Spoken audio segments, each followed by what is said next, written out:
Hey, what's up, guys? It's your man James Flames, broadcasting here from San Diego Comic-Con 2013. If you weren't able to get here, don't worry. Comic Vibe is always bringing you the exclusives. And yes, we're bringing you one now, the Game of Thrones panel. Yes, if you weren't able to make it out here to San Diego, don't worry. Comics Vibe's got you covered. Let's go over to Hall H, check it out.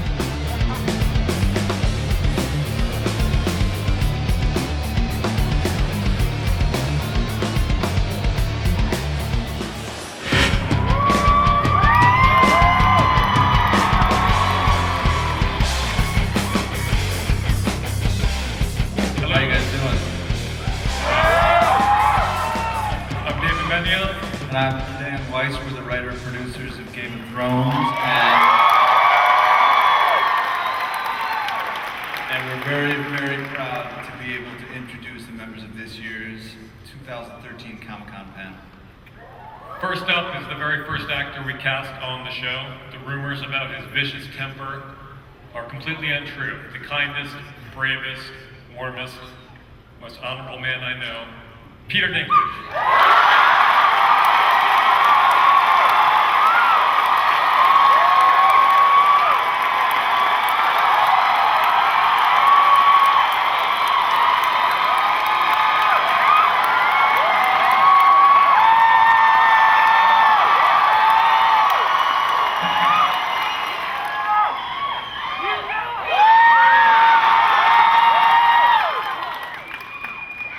On her honor as a Tully, on her honor as a Stark. If you steal her last cigarette, she will cut your wife's throat. Michelle Fairley!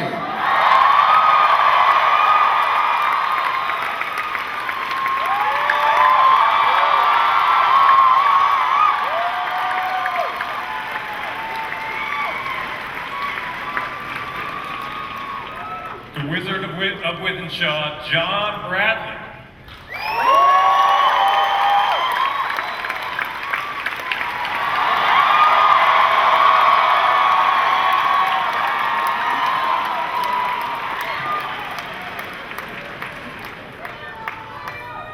Half our visual effects budget goes towards disguising his hideous ugliness. But here he is in all his freakish glory, Kit Harington.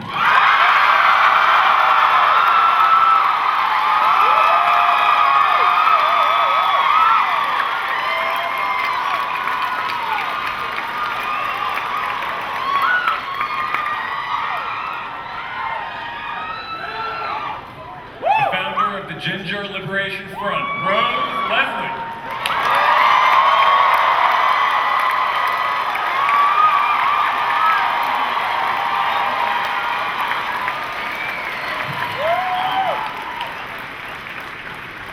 He may no longer be the King in the North, but he will always be 2010's best dressed man in Scotland, Richard Madden.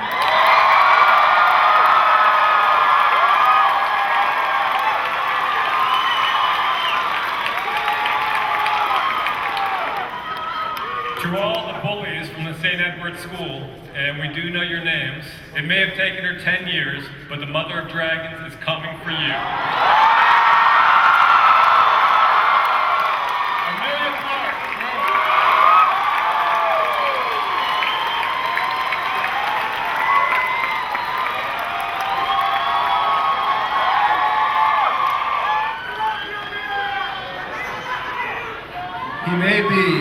He may be the Shakespeare of the Seven Kingdoms, he may be the reason we're all here today, but he is not your bitch, George R.R. Martin.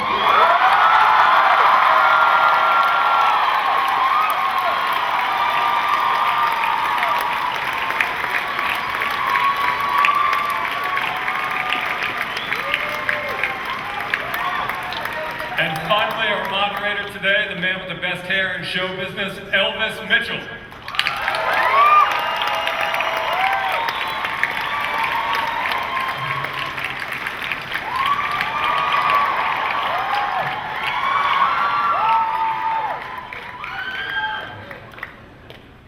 I'm sorry about the sunglasses. I was just so touched by that incredible in memoriam opening. George, you heartless bastard.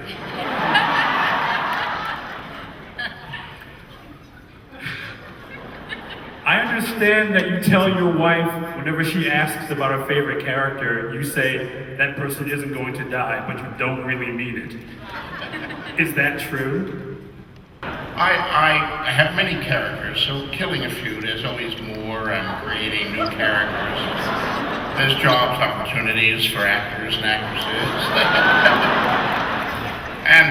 And I should say in my defense is that David and Dan have turned everything up to 11 from the books. They've killed many characters who are still alive in the books, so I'll only take some of the bloodthirsty blame here. Well, speaking of that, I mean, when you guys brought in Talisa, it made me think, well, maybe they're not going to kill Rob. Maybe he's going to live. Maybe they're going to put a spin. Was that like a deliberate mislead to give him a different wife in the books? Well, it appears to have worked for you, so that's good. No, I mean, it was, we always knew that they were all going to die. It was a part of the blueprint. That was a rough day on set, though. I remember when we wrapped the Red Wedding, I remember hugging Michelle and Richard. It's they're playing fictional characters, but it's the last time we're going to work with them. Ever, really. Ever. And never again.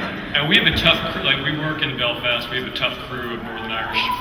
And they were crying, the crew was crying on set, which I'd never seen before. And it's such a testament to Michelle and Richard and Una and everyone else and the performances they gave that these fictional deaths had people on set who knew what was coming. They all knew it was coming, had them in tears.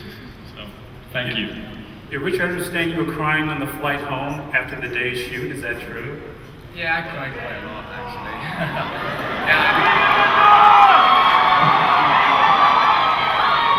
I had a good cry on set with a few other people, and then, it was the rap party that night, actually, wasn't it? And I just got straight on the plane, I didn't want to be there really, and did just sit and cry all the way home beside rows of people were looking at me as if I was crazy, and ordering multiple drinks in a 1 hour flight. But it was worth a cry. I mean, there was so many kind of years since we started the pilot, and some amazing friendships. So it was a character thing, but it was also just an actor thing. I had very great friends, and I'm sad to not be seeing now. It's July, and I kind of feel like, oh, I should be doing something. I don't know what it is, and then I realize, oh God, I'm supposed to be doing Game of Thrones. So I'm missing that. Well, Michelle, were you reading the books as you guys were shooting, or did you read ahead to get it in that place for the character? No, I read per series, actually. So it's series 1, you read book 1, series 2, book 2, series 3. I mean, I knew how many years I signed for, so I knew what was coming. And also, David and Dan and Brian don't always stick to the book, so you read the book, and it's a great sort of reference to have, but your script is your Bible, and that's what you work on. So. Do you encourage them to read the books, or what do you think, guys?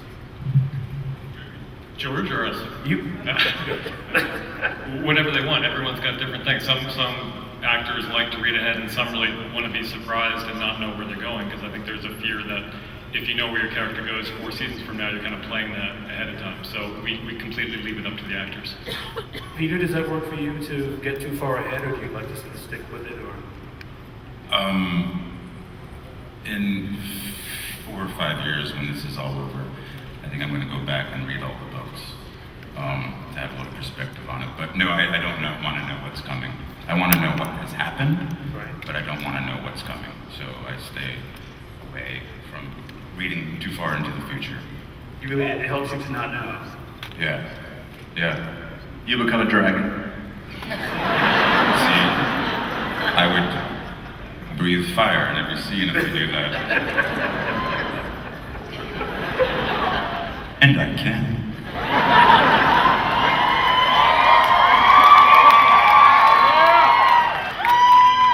Well, Rose and Kit, that you guys are together, let me tell you, I think one of the most interesting, emotional, and kind of funny scenes is the last episode in which you're giving him a fond goodbye. Yes.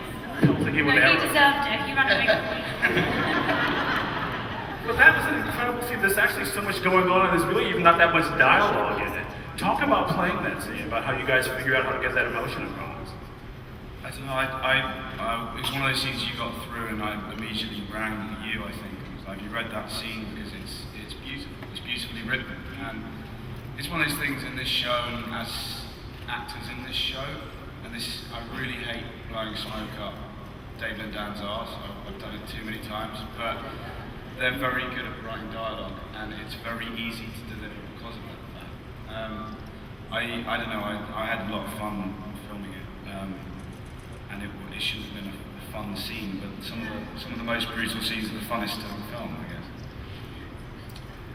Was it fun for you too, Rose? It was fun, but I think I was very much wrapped up in the fact that, you know, she's incredibly devastated by the fact that Jon Snow has left her, and certainly, I mean, Kit and I had several conversations about the fact that, you know, these two characters are madly in love with one another, and from Ygritte's perspective, she was convinced that Jon was now going to be part of the Wildling tribe and they were going to be a team. And I think it's that devastation, the fact that he has betrayed her, and certainly in episode 9 when he does ride away on the horse, it's horrible that there's that realization and it hits her there and then, and she's like, he's not going to get away with this.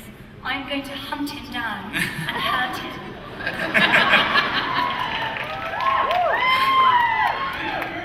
That's just it, because that's right, you don't kill him. You do what women do. You shoot him in the back with arrows. Yeah, exactly. Us women, we do it very well. So I hear. I don't have any real evidence of that. Amelia, first of all, congratulations on the Emmy.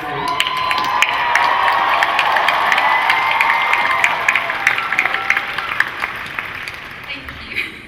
Tell us about getting the news, and please speak English for us, those of us who don't understand. I was gonna just kind of, do it in Valerian, but I'll do it in English. I was the night before with Miss Rose Leslie, hoping that David and Dan and that the show would get some kind of a recognition, and never in a million years assumed that I would, yes. And bizarrely my alarm went off really, really early at 6 a.m. in the hotel. I never set it. And so whilst trying to find things to throw at the alarm to turn it off, I saw there was getting a missed call from someone from HBO to tell us about the amazing news, and it took them about 3 phone calls to kind of say, no, and you yourself as well. I didn't kind of register at all. Well, it must have been, because you had such a great season this year. Your last scene of the season is so good. I mean, you really do own that. And it's just seeing what she's gone through this season, just seeing her reclaim being Dany again at the end of the season. That was such a great note to go on, a great way to play it too. Talk about finding the character then and what you've gone through this season. Yeah, it has been a phenomenal season. It was a phenomenal season to film. It was amazing getting to go on the journey that she kind of, you think that she's peaking in episode 5 with the getting her army, and then the final episode was absolutely exhilarating to film. Really amazing. David Nutter is an absolute genius. And I remember kind of going in and them sort of lifting me up and just naturally breaking into this grin, and that was what they went for. Which just strikes me as when I met you guys and talking about this, you were kind of dreading pulling that off. Talk about.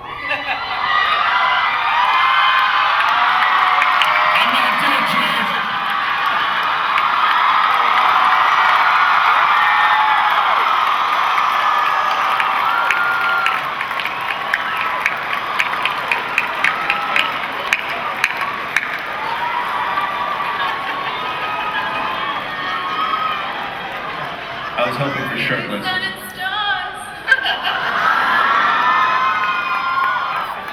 I see dead people. Anyway.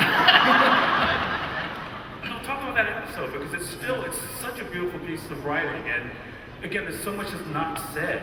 There's so much subtext. I would say that was one. I mean, that so much of that is to the man sitting at the other end of the table. When we read the books in 2006, was it 2006?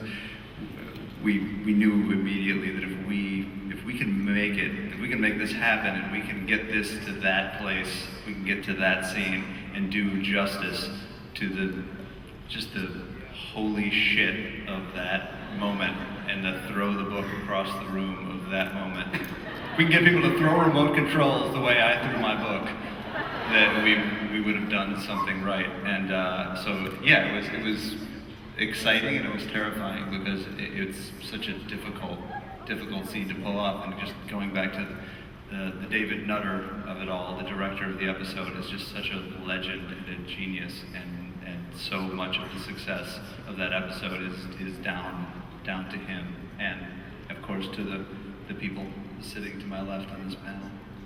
Well, we've been waiting for it for so long, and you know, all the readers of the books have been waiting for it for so long, and I think 4 years ago we said something like, if we can just get to the Red Wedding, we can die happy.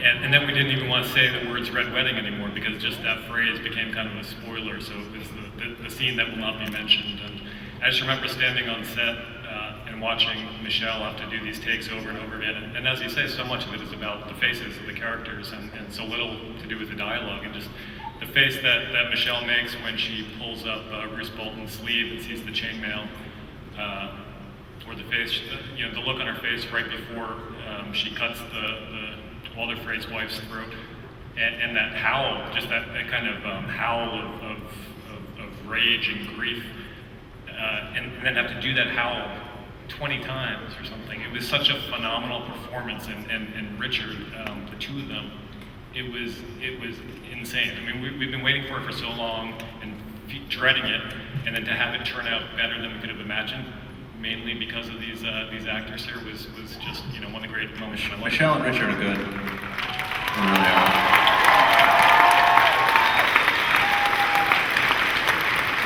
That's right, because Michelle, in that moment, just before you touch his hand and push up the sleeve, there's so much pride and tenderness in that moment. I mean, this is a big moment. This is a life-changing moment, obviously, but just that you didn't choose to play as a big shot, but like some part of you knew this was coming. Talk about finding that part of the character.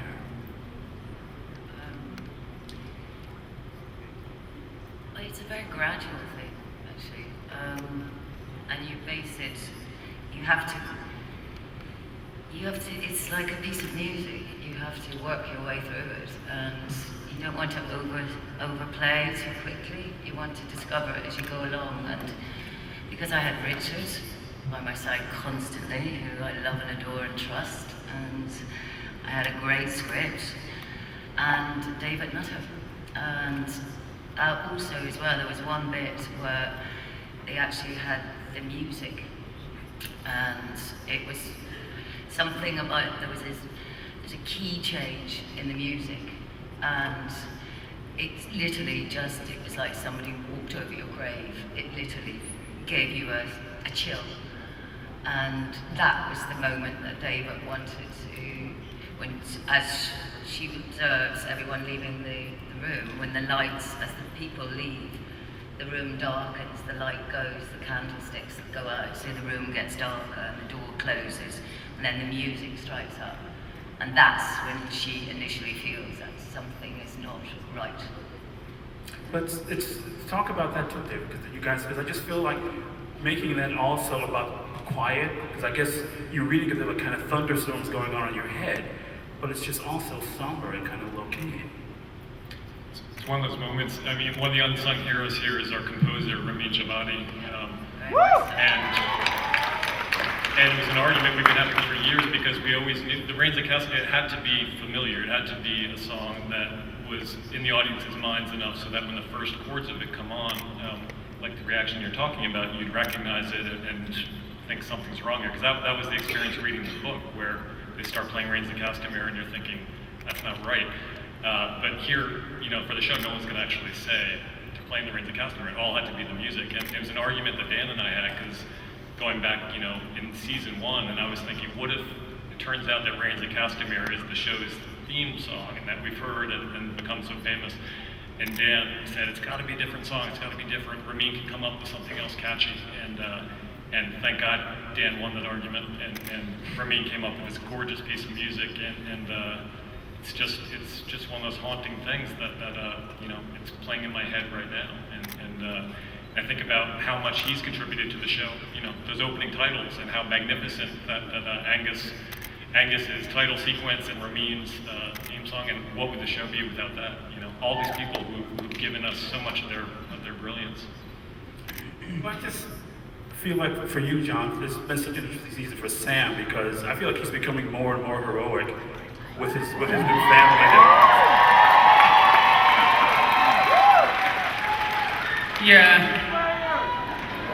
Yes, he is. Yeah, it was an interesting one for Sam, really. I mean, I think Sam's always been a hero. I think that one branch of heroics is to, or one branch of bravery rather, is to stick up for yourself and ward off bad vibes. And but I think it's braver sometimes to absorb punishment and just be the underdog all the time. And I think Sam had a lot of that. But the interesting thing about Sam is, Sam lived in his mind for so long. He's an academic almost, Sam. He absorbs information. He's got an amazing curiosity about how things work. Yeah, the world is almost abstract for him. This year it became concrete, especially with his new family. Completely, yeah. But the interesting thing I found out about the way this moment came about is the one moment that turns his life completely around, where he becomes the hero, was a moment of complete gut instinct.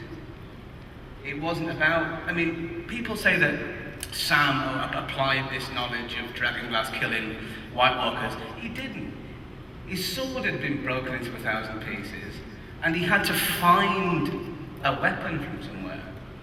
And it just so happened he looked out and found this thing, the answer to a question that people have been searching for years and years and years. So Sam just needs to get out of his own brain a bit, work on gut instinct, and you find out that when he is placed under enormous pressure and he feels enormous responsibility, he's a bit of a dude. But it also feels like there's this awakening too with him being with somebody who loves him. I mean, that's as much responsible for the heroes as anything else. We're maturing. We always found that, I mean, me and Kit spoke about this as well, that Sam had been saved by Jon Snow. I mean, his life had been saved, but also his kind of spirit had been saved. When Sam thinks that there is no good left in the world, he's defended by this guy. And we always saw Sam and Gilly's story as Sam taking that baton from Jon. And he's been imbued with these characteristics of he wants to be a savior as well, because he knows how much that kind of relationship can inspire people and how much he can mean to people. Well, I just feel like that for me, the big moment from the season is when Gilly says the baby's name's Sam. He sort of stands up straight. That's a really beautiful beat. Yeah, and I think that with Sam being a father figure, his kind of experience of father figures isn't one that you'd really recommend. That's not going to be a bestseller. But I think that it's a kind of one Sam has been almost destroyed spiritually by bad parenthood, and he wants to make sure that this one isn't. It's interesting because you're sitting next to Kit. I mean, you think about all the father figures that John has had over the years. These guys who've not been particularly. I mean, he's almost like a charisma junkie. He's like drawn to any guy who is bigger than life. Would you say that's part of the case for John? Yeah, I think there's an equal parts John's trying to find a paternal figure, which is odd because you'd think he'd be trying to find a maternal figure, but he's always drawn to these kind of these strong-willed men, and they find him appealing. They want to kind of nurture him and sort of raise him into their form, as it was. He goes from his father to Benjen to Commander Mormont, Corin Halfhand, then Mance Rayder. And I think what's interesting about what's coming up is he gets sick of that and he turns into that person, I think. So it's I don't know, it's going to be an interesting season to play, the one coming up, I think. Sure, well, I just found on watching all 3 seasons of just to get ready for this again, that they're all looking for families. I mean, for me, the moment for Euros this season is not when you're naked, although it's not so bad, but when you're most vulnerable and most naked is that moment where you're trying to stand up for John and everybody's telling you. I mean, I really saw basically through to her soul. Yes, I mean, it's going against her gut instinct, and the wildling life is the only one life, obviously, that she's only ever known. And then suddenly here comes along Jon Snow, a man who, I mean, she doesn't really understand at the beginning, and he's totally just flipped all her values. I mean, and suddenly she finds herself sticking up for somebody who doesn't quite follow the same route as her, who doesn't have the same beliefs, but yet, and the love that she has for him totally dominated. But she's completely vulnerable at that moment. I mean, that's one of the most heartbreaking things I've ever seen on television, when she's being pulled away and she refuses to lose her ground. I can't say stand your ground as a black person in America, obviously. But thank you. But when she sort of says, "This is who I am," that's a real stand. And that's a beautiful moment, the way you played it. Oh, thank you. Well, it was that was an amazing day, and it's once again going straight back to the writing. Is that David and Dan, they write so beautifully and so intelligently that it is an utter privilege and joy to be an actor on this show, because it is amazing to portray. I mean, the scenes that they write are fantastic. Well, Peter, I gotta say, I have so much fun watching all the stuff you do with Charles Dance. I mean, talk about father figures and fathers who aren't quite fathers, and your whole arc this season has kind of been about fatherhood, defining your relationship with your father versus the idea of becoming a father yourself. I mean, sort of making that next step in marriage. And Tyrion's ambivalence has been really interesting to watch this season. Thanks. Of course, it says so much about an actor when you can't imagine any other actor playing that role, and Charles Dance is that for me with Tywin Lannister. Every time we have one of those scenes, Charles gives me a nice little shoulder rub after each take. Make sure we still love one another as fellow thespians, because it gets, they're beautifully written scenes, and I find those scenes fascinating because he's so frustrated with Tyrion, because his three children, Jaime, Cersei, and myself, are sort of three different parts of a whole, and they're not in the right holes. They're not in the right person. They each lack what the other has. But they're so aware of their failings. I mean, Tyrion seems to be basically sort of self-destructive because he knows exactly the ways in which he's wrong. Yeah, and he can get away with it too, because he has this freedom in terms of financial freedom and all of that, and he has a bit of freedom in terms of threatening Joffrey a bit. He's a bit, make your move sort of guy. Because he also knows that his father, who is the true, let's face it, ruler, feels the same way about Joffrey that I do. He just doesn't say it. I just thought, again, these great family scenes. You talked with Cersei about Joffrey and about happiness. And she says, well, I guess there was a time I really was happy. And you seem to be as shocked by it as anything else. I mean, it's, again, you're playing the silences there. It's so beautiful. Yeah. Thanks. You're only as good as the actors you work with, and I'm lucky to be working with some really good ones.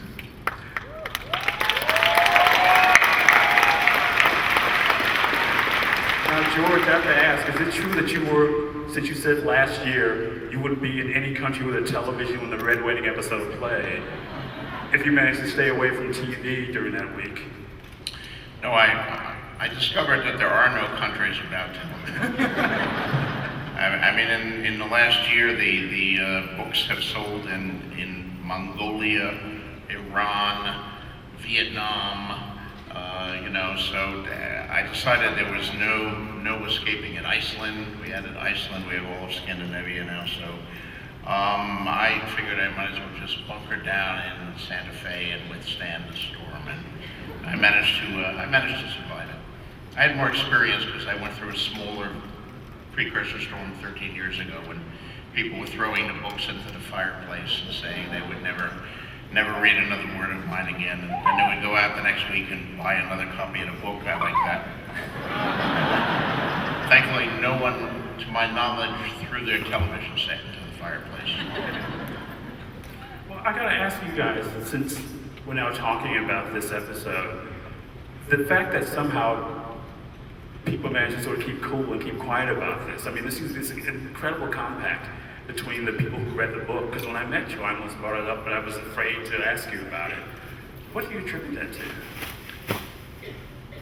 I honestly don't know, but I'm so grateful for it. I mean, I think you go to any of the fan sites and there's this kind of incredible self-policing that people do, where people are shouted down if they start spoiling anything, and the sites are very carefully monitored so that the experience isn't ruined for people who are coming to it fresh, and we're just incredibly grateful for it. You know, there's always going to be a couple of douches on message boards who just want to tell you what happens to, you know, whatever character, but for the most part, I mean, the self-control that so many people knew about this, that millions of people knew about the Red Wedding before it aired, and yet so much of the audience was in the dark is just makes us really grateful to those people. I just think it's because you guys are a smart, respectful, and incredibly attractive group of people. And suddenly we're the Shameless panel, but it's an incredible thing to watch, because I was assuming that was going to happen one way or another. Were you shocked by that as well? Yeah? That people kept quiet about things? Well, no, I mean, because we've had so many. I feel like for us, the first season was sort of the test case. He agrees. And whether or not people were going to spill the beans on what happened to Ned Stark, that would let us know what we were, you know, what we were looking at, what we were facing, and the fact that so many people managed to keep quiet about such a monumental event in the story. Except for my mom. Except for David's mom, who would walk up and down the lines at the bookstore telling everybody, you know, did you know Ned Stark dies? Yeah, I feel like after the fan base as a whole had managed to keep quiet about that, I realized we had a good group.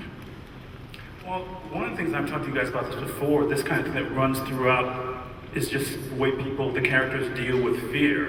And Emilia, for you this season, I mean, I always thought that sort of Dany Smythe kind of conquered that, and her fear and her self-doubt start to kind of rot away at her this season in the way that I thought was really kind of striking. And I want you to talk a little bit about finding a way to play all of that, just her loss of some confidence after a while. Yeah, well, I mean, coming out of season 2, she was, her kind of self-belief and confidence in herself and in others was pretty rock bottom. Her ability to trust had been abolished. And then so going into season 3 and kind of ramping up to the scene, she had a lot of self-doubt eating away at her, definitely. And it's kind of, it's taking the plunge, really. It was a sort of it was the first time that she didn't discuss anything with her closest advisors. It wasn't brought up with Sejora. It was entirely a risk she was taking, and the trust that she put was into her dragons. Was into. But it's kind of your Henry V history. It's kind of your calling your country in arms, and just to see the way again she gets that kind of arrogance back throughout the speech. Confidence, not arrogance. Forgive my imprecision, I meant not for that. To see the way she just starts to own that, it's almost like she's talking herself into it as she's giving the speech. Yeah, she's testing herself. It's the biggest risk she's ever taken for every reason. She knows if it doesn't work, then that's it, it's game over. And if it does work, then game on. and amazingly, and it does. And I just think that she just builds from that and continues to kind of, she asks advice less and starts to listen to herself more, which is pretty wonderful to get to play that, to sort of think about where she really came from season 1, from the beginning, to that moment. It just feels like these last 2 episodes have come to define the show in a way I wonder if you guys expected, not only the Red Wedding, but the following episode. I mean, just because there's so much family. I'll go to Richard for a second. And just the way you're feeling so much pleasure in that ceremony. I mean, and that, again, it's almost like your character is going to will his way out of this. I was believing it wasn't going to happen. And you have to actually be that guy. You have to play him instead of being invested in the book. Talk about just finding a way to play this moment where he thinks everything is the way he wants it to be, that he's got the woman he loves, and he's even going to like brave exposure and kiss her in front of everybody. I mean, the whole time doing it, I've been trying to not preempt anything. I think we all try and do that and just try and make it as realistic and as honest as we can, and that's something that the books did, that you don't know what turns are the characters are going to take and how the action's going to change. And I think that's something David and Dan do, and I think it's something all the actors do, which is we commit to decisions, and then you get the script in, and your character's going a completely different way, and you have to force yourself around into going on a different path, and that keeps it exciting, and that's what George did in the book. You never know what's coming next, and so as an actor, you have to do that. I think that's what we've all done throughout this show, is you commit to a decision and then you get slammed with a curveball and you take it there, and that's what keeps it honest. And I think Rob Stark's doing the same thing. He's someone that's always committed at the moment and present, and at that stage, by the time that episode 9 starts, there is nothing to say that this isn't going to work out, and he's done everything he possibly can, and it's worked out as best as it could for what's happening, but at the end of the day, he's not been winning. And we get to this stage and you think, right, we're on the home stretch here actually, this is going to be it. We're going to have this amazing battle. I'm going to storm into King's Landing, cut off Joffrey's head. It's going to be a great big victory. We'll have a big party at the end of season 3, do you know? And that's not what happens, and that's definitely not what happens. But I think it's just about being present and current, and that's what the writing does, that's what the actors do, that's what George does. So it's all about being honest all the time, and when we do that, we end up achieving things that are quite interesting for an audience, I think. Wow. I think there may be a couple of audience questions. I've been mistaken about this. My question is directed more to my favorite character, Tyrion, to Peter Dinklage, and as well as the rest of the cast. What's it like working on such diverse and beautiful sets with such incredibly brilliant writers, George, David, and Dan? It's amazing. I get to be on t-shirts.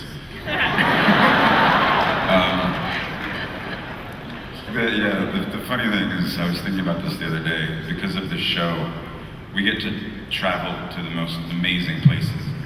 In Dubrovnik there, where that scene takes place, we're going to go back there for about 3 weeks this year. And I never heard of Dubrovnik before this show, and now it's one of my favorite places on this world of ours. And but I haven't taken a proper vacation in I don't know how long, because we get to go to these places. We work our asses off, but my job allows me to go to the most beautiful places in the world, so it's incredible. Yes, sir. Next question. Hi. This question is directed towards George. As a fan of the show, I know at some point it's going to end. The books are going to be done, thus the show's going to be done.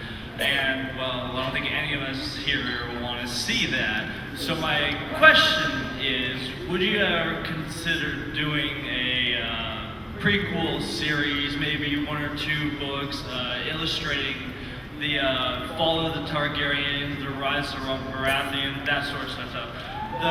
The main thing is that Ned Stark will be back, and thus Sean Bean won't be dying in something, finally. So I think it's something the world kind of wants to see. Well, first I have to finish The Winds of Winter and A Dream of Spring. That's going to take me a while, and And, you know, I have to write quickly here because David and Dan and these guys are catching up to me, and I can, you know, the locomotive is coming down the tracks behind me, and I'm still laying the tracks. But they're not quite on top of me yet, but I can see the smoke in the next hill here. So I'm working on that. And what I'm going to write after that, would I write other stories set in Westeros, the world? Yeah, I might. I don't think, however, it would be a prequel about Robert's Rebellion. I mean, that material is being revealed through flashbacks and through revelations in the course of the present series. So by the time I'm finished these last 2 books, I think you'll know everything about that. You'll have known all the twists and turns and the betrayals, and the mysteries will be solved. So writing a book about that would just be kind of connecting the dots without any surprises. But I might go back earlier and write something about Aegon and his sisters, or the Mad, or Aegon the Unworthy, a true scumbag of a king with his 9 mistresses and so forth. So there's lots of material to write about if I want to do more in Westeros. I just don't think I'll do the immediate precursors. So I'm sorry about that, but no offense to Sean Bean, you know, it is always sad to see Sean die. He's a brilliant actor, but he does die so well.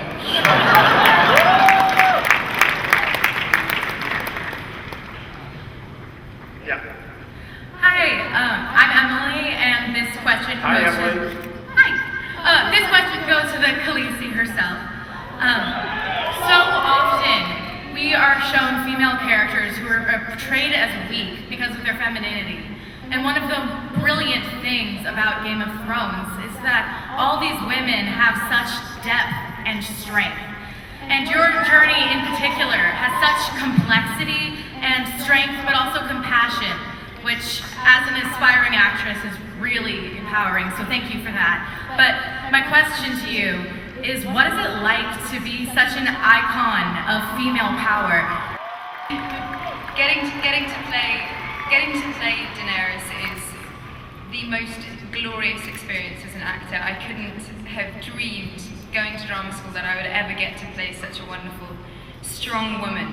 And reading the scripts and seeing her journey is a phenomenal experience. And as a young girl myself, I think it sort of empowers me as a woman. So it's getting to play that is incredible. George having written her, and David and Dan having written her to absolute perfection. So it's quite an experience, and to have even the remotest possibility that I've helped to make other women feel empowered is just the most wonderful feeling I could possibly imagine. So I'm just incredibly grateful, really.